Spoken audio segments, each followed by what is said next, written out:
பானு பாட்டி கேக்குறாங்க கோடீஸ்வரி கிட்ட, என்னம்மா இங்க நின்னுகிட்டு இருக்க? பிள்ளைக்கு முருங்கைக்காய் விருந்து, அதோட இந்த மல்லிப்பூவும் கொடுத்து அனுப்பிச்சா பொருத்தமா இருக்கும்னு நினைச்சேன். தான் இத எப்படி குடுக்கறதுன்னு ஒன்னும் புரியல. நான் போய் எப்படி கொடுப்பேன்? மாப்பிள்ள தூங்க போறாருமா, பூவை கொடு, நான் கொடுத்துட்றேன். எப்படிம்மா? அதெல்லாம் நான் கொடுத்துட்றேன், கொடுக்கற விதத்துல கொடுத்துருவேன். இது கோடி, கொடுத்துட்டு வந்துடுறேன். என்ன பாட்டி, ரூமுக்கு தானேப்பா போற? ஆமா பாட்டி. இந்தா சூர்யா, இத கொடுத்துரு. எதுக்கு பாட்டி பூவெல்லாம்? ஏடா, மல்லிப்பூவை பார்த்துட்டு வெடிகுண்ட பார்த்த மாதிரி பதற? மகா கிட்ட கொண்டு போய் கொடு, அவ தலைக்கு வச்சுக்கிட்டு மிச்சத்தை சாமிக்கு வைக்கட்டும். வயசான காலத்துல என்னையே கொடுக்க சொல்றியா? இல்ல பாட்டி, நானே கொண்டு போய் கொடுக்கறேன். சூர்யா, என்னடா யோசிக்கிற? கொண்டு போய் குடுறா. பானுமதி அம்மா இவ்வளவு வயசானாலும் அனுபவம் பெருசுன்னு காமிச்சு கொடுத்துட்டீங்க. எப்படி எப்படி? ஐயே, இங்க எங்கேயோ போயிட்டீங்கம்மா. மகா போக்க வச்சு ஐஸ் எடுக்கிறாங்க. என்ன பண்ற மகா? பார்த்தா தெரியல, ஐஸ் கட்டிய ட்ரேல இருந்து எடுக்க முடியல, அதான் ட்ரை பண்ணிக்கிட்டு இருக்கேன். போக்கெல்லாம் வச்சு குத்தாம கையிலே அழுத்து. சரிங்க அம்மா. எதுக்கு இந்த ஐஸ்? நிச்சயமா உங்களுக்கு வைக்க இல்ல, வாய்க்கு ஒன்னும் குறைச்சல் கிடையாது. ஆளு ரொம்ப வலிக்குது, அதனாலதான் ஐஸ ஒத்தனம் கொடுக்கறதுக்காண்டி எடுத்தேன். ஐஸ் தேவை அசைக்கும் போது ஐஸ் சூர்யா மேல படுது, இல்ல ஐஸ் அவரு பெனியனுக்குள்ள போயிருது, அதனால டான்ஸ் ஆடிக்கிட்டு இருக்காரு. ஐஸ் வலிக்கி விட்டு சூர்யா மகா மேல விழுகுறாங்க, பூவெல்லாம் செதறுது. ஐயோ, அன்னைக்கு கீழே விழுந்ததுக்கு முழங்கால் வழியால அவஸ்தப்பட்டுக்கிட்டு இருக்கேன், மறுபடியும் மேல வந்து விழுந்திருக்கீங்க. அக்கா பாட்டி, ஆய மூடு மகா. கத்துற, கத்தாம வேற என்ன பண்ண சொல்றீங்க? முதல்ல எந்திரிங்க சூர்யா. இப்படிதான் மேல வந்து விழுவீங்களா? ஏய் மகா, அதனாலதான் நான் கீழே விழுந்தேன் தெரியுமா? தாண்டி ஐஸ் கட்டி எடுத்து ஏன் முதுகுல வீசின? சூர்யா, வேணும்னு தான் குறிப்பாத்து உங்க மேல போட்டேன். என்ன பண்ணினாலும் உங்களுக்கு தப்பாவே தான் தெரியுமா? கஷ்டப்பட்டு எடுத்துக்கிட்டு இருக்காளே, நம்ம ஹெல்ப் பண்ணுவோன்னு கொஞ்சமாவது என்ன இருந்துச்சா? ஐஸ் கட்டி எடுத்து அவ மேலதானே வைக்க போறான்னு வேடிக்கை தானே பாத்துக்கிட்டு இருந்தீங்க. நீங்க மாத்திரம் பேட்மேனா நடந்துக்கிறீங்க, இப்ப என் மேல தப்பு சொல்றீங்களா? விடு மகா, நடந்ததுல உன் மேலயும் தப்பு இல்ல, என் மேலயும் தப்பு இல்ல, ஏதோ ஆக்சிடென்டலா நடந்திருக்கு. இந்த வார்த்தைய உங்க வாயிலிருந்து வர வைக்கிறதுக்கு எவ்வளவு கஷ்டப்பட வேண்டியது இருக்கு. இது உங்க தப்புன்னு தெரிஞ்சதுனால விபத்துன்னு ஒத்துக்கிறீங்க. இது நான் பண்ணியிருந்தா என்ன வில்லி மாதிரி தானே போர்ட்ரேட் பண்ணிருப்பீங்க. இல்ல மல்லிகைப்பூ வேற, பெரிய மல்லிகைப்பூ. திடீர்னு மல்லிகைப்பூலாம் எதுக்கு எடுத்துட்டு வந்து வீசுறீங்க? மகா, இந்த மாதிரி மல்லிகைப்பூவை வீசி உன் மேல விழுகணும்னு எனக்கு ஆசை பாரு. பாட்டி உன்கிட்ட கொடுக்க சொல்லி சொன்னாங்க, விழுந்ததுல சதறிடுச்சு. இதுக்கு நான் என்ன பண்ண முடியும்? நீங்க உங்க பாட்டிக்கிட்டே நான் சொல்றேன், உங்க பேரன் ரூம் முழுக்க மல்லிகைப்பூவை இறைச்சு விட்டுட்டாருன்னு. இரு, என்ன டென்ஷன் பண்ணாத, அமைதியா இரு.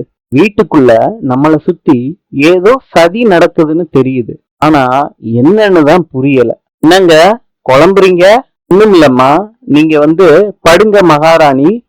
எந்திரிச்சு உட்காந்து. ஏன் தூக்கம் வர மாட்டேது நமக்கு மாத்திரம்? இவ இப்படி தூங்குறா, அம்மா என்ன பண்றது? என்னது ஒரு மாதிரியா இருக்கே? என்னடா மல்லிகைப்பூ வாசனை இப்படி அடிக்குது ரூம் முழுக்க? சூர்யா, என்னடா இப்படி இருக்க? மகாவைய பாத்துக்கிட்டு சூர்யா பட்டைய போட்டுட்டு உட்கார்ந்துட்டாரு. தூங்குறாளா இல்ல தூங்குற மாதிரி நடிக்கிறாளா? தூங்கிக்கிட்டு தான் இருக்கா. மகா அலறாங்க சூர்யாவை பார்த்து. ஏன் இப்படி பண்றீங்க? மகா கத்துன, ஏங்க இப்படி கத்துறீங்க? கத்துனதுனாலதான் நான் கத்துனேன். மூஞ்சிய இவ்வளவு பக்கத்துல அதுவும் பட்டை போட்டு காமிச்சா யாரு கத்தாம இருப்பாங்க? என்னமோ ஏதோன்னு பயந்துட்டேன். எதுக்காண்டி இப்படி பட்டை போட்டு உட்கார்ந்துருக்கீங்க? தூக்கம் வரல, அதனால பட்டை அடிச்சேன். அடிக்கடி தூக்கம் வராம தான் இருக்கு. அன்னைக்கு பட்டை அடிக்காம இன்னைக்கு மாத்திரம் என்ன ஸ்பெஷலா பட்டை அடிச்சிருக்கீங்க? என்னங்க தனியா பேசுறீங்க? தாயே, நான் ஒன்னும் பேசல, படு, நம்ம பண்ணிட்டு போங்க. உங்களுக்கு தூக்கம் வரலாட்டி இருக்கிறவங்க தூக்கத்தை கெடுக்காம இருங்க. சூர்யாவோட மனசாட்சி பேசுது. என்ன சூர்யா, என்ன பாத்துக்கிட்டு இருக்க? யாரா நீ? உன்னோட மனசாட்சிடா. மனசாட்சி இவ்வளவு கேவலமாவா இருக்கும்? யாருக்கு தெரியும்? அத நீ தான் சொல்லணும். இப்ப எதுக்கு வந்திருக்க? மனசாட்சி எதுக்கு வரும்? ஏதாவது ஒரு விஷயத்த தெரிவிக்கிறதுக்கு வரோம். இல்ல பொண்ணு சும்மா லட்டு மாதிரி இருக்குல்ல. ஏய், இப்படிலாம் சொல்லாதடா. பாவி, உன் மனசாட்சினா நீ நினைக்கிறது தான் நான் பேசுவேன். இது மாதிரி ஒரு பொண்ணு பக்கத்துல இருக்குது, நீ என்னடானா புத்தர் மாதிரி பட்டைய அடிச்சுக்கிட்டு எஃபெக்ட கொடுத்துக்கிட்டு இருக்க. என்னத்துக்கு இந்த மாதிரி எல்லாம் பண்ணிக்கிட்டு இருக்க? பேசாம போறியாடா? பண்ணு, உன் வாழ்க்கைய ஜெகஜோதியா ஆக்குற நேரம். இப்படி ஒரு பொண்ண மிஸ் பண்ணலாமா? சூர்யா, விட்டுறாத. போன நீ மண்டையோட்டுக்கு பெயின் பார்த்த மாதிரி முழிக்கிற. என்னடா சூர்யா, உன்ன வீடா வர்றேன் வேண்டாட்டி நீ போடா. மகா எனக்கு தான் மனசாட்சிய அடிக்கிறேன்னு சொல்லிட்டு மகா மேல தலானிய தூக்கி போடுறாரு சூர்யா. தலானிய வச்சு இப்படியா அடிப்பீங்க? உன்ன நான் சத்தியமா அடிக்கல, உன்னதான் அடிச்சேன் பாருங்க. அது சூர்யா, உன் நிலைமை இப்படி ஆயிடுச்சேடா. இங்க உங்களுக்கு ஏதாவது பண்ணுதா? வாங்க டாக்டரை பார்க்க போகலாம். என்ன தயவு செய்து அசிங்கப்படுத்தாத, நீ படுத்து தூங்கு. நான் உன்ன தூங்குன்னு சொன்னேன். உன் மனசுல இருக்க சொல்லிரு. தயவு செய்து குடும்ப வாழ்க்கைய ஆரம்பிச்சிடுறா. ஐயோ, cool Surya, cool cool. Surya தலானிய கட்டி பிடிச்சுக்கிட்டு தூங்குறாரு. காலையில விடிஞ்சதும் எந்திரிச்சு பாக்குறாரு, மகாவை காணோம். பூவெல்லாம் சிந்தி இருக்கத பாக்குறாரு. ரூமை கூட கிளீன் பண்ணாம மகா எங்க போனா? எங்க போயிட்டா அந்த மகா? ரூம் ஃபுல்லா பூவா இருக்கே. யாராவது பார்த்தா என்ன நினைப்பாங்க? சூர்யாவே கூட்டி பூவெல்லாம் எடுக்கிறாரு. வாங்கத்த, என்ன விஷயத்த? ஒண்ணும் இல்ல மாப்பிள்ள, மகாவை பார்க்கலான்னு வந்தேன். எல்லாம் ஒரே பூவா இருந்துச்சா, அதனால அப்படியே நின்னுட்டேன். அது ஒண்ணும் இல்ல அத்த, அது வந்து மகா இல்ல. நான் யதார்த்தமா தான் கேட்டேன். நீங்க பதட்டப்படாதீங்க. எல்லாம் தெளிவா சொல்லணும்னு எந்த அவசியமும் இல்ல. மகாவும் இதே மாதிரி என்னைக்கும் சந்தோஷமா இருந்தா அதே எனக்கு போதும். நீ இங்க என்னமா பண்ணிக்கிட்டு இருக்க? உன்னை பார்க்கலான்னு தான் வந்தேன். மாப்பிள்ள நின்னுக்கிட்டு இருந்தாரு, நான் பேசிக்கிட்டு இருந்தேன். என்ன மகா, காஃபிய கையிலே வச்சுக்கிட்டு இருக்க? சூடு அறிய போகுது, மாப்பிள்ள கிட்ட கொடு. வச்சிரு, நான் பிரஷ் அப் ஆயிட்டு வந்து குடிச்சுக்கிறேன். ஒரு நிமிஷம் வா மகா. என்னம்மா? வா. எதுக்குமா இப்படி இழுத்துட்டு வர? ஒண்ணும் இல்லடி, உன்னை பார்க்கணும்னு அவசர அவசரமா ரூமுக்குள்ள வந்துட்டேனா, மாப்பிள்ள ஏதாவது நினைச்சுக்க போறாரு. கைய குர்ரி. எதுக்குமா? என்னம்மா கையெல்லாம் கொடுக்கற?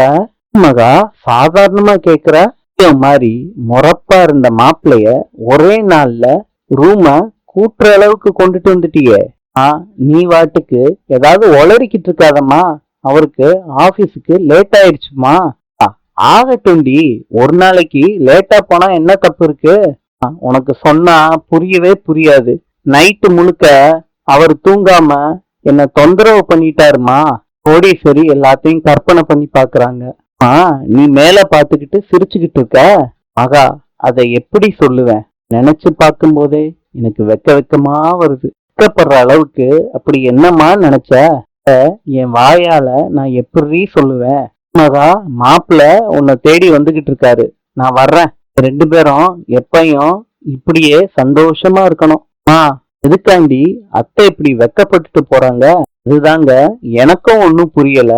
ஆளுக்கு கிறுக்கு பிடிச்சு தெரியுறீங்க. நாங்க என்னைய பார்த்தா கிறுக்கு பிடிச்ச மாதிரி தெரியுதா? சந்தேகமா? நான் வாயில வேற சொல்லணுமா? ஓ அப்படியா? அப்பனா நைட்டு நீங்க பண்ணதெல்லாம் என்ன? விடாம கிறுக்குத்தனமா நடந்துகிட்டு இப்போ எங்களை சொல்றீங்களா? மகா, தூங்காம நான் எவ்வளவு டயர்டா இருக்கேன்னு தெரியுமாங்க? சரி விடு மகா, காலையிலே ஆரம்பிக்காத. நிறைய வேலை இருக்கு. விஜய் கல்யாணத்துக்கு புடவை கடையில புடவை எடுத்துட்டு வராங்க. எப்போ வர்றாங்கன்னு நான் ஃபாலோ பண்ணணும். அனாமிகா வீட்டுக்கும் இன்ஃபர்மேஷன் பாஸ் பண்ணணும். இன்று அர்ஜென்டினாவின் நாணயம் பிசோ. நாளை சந்திப்போம்.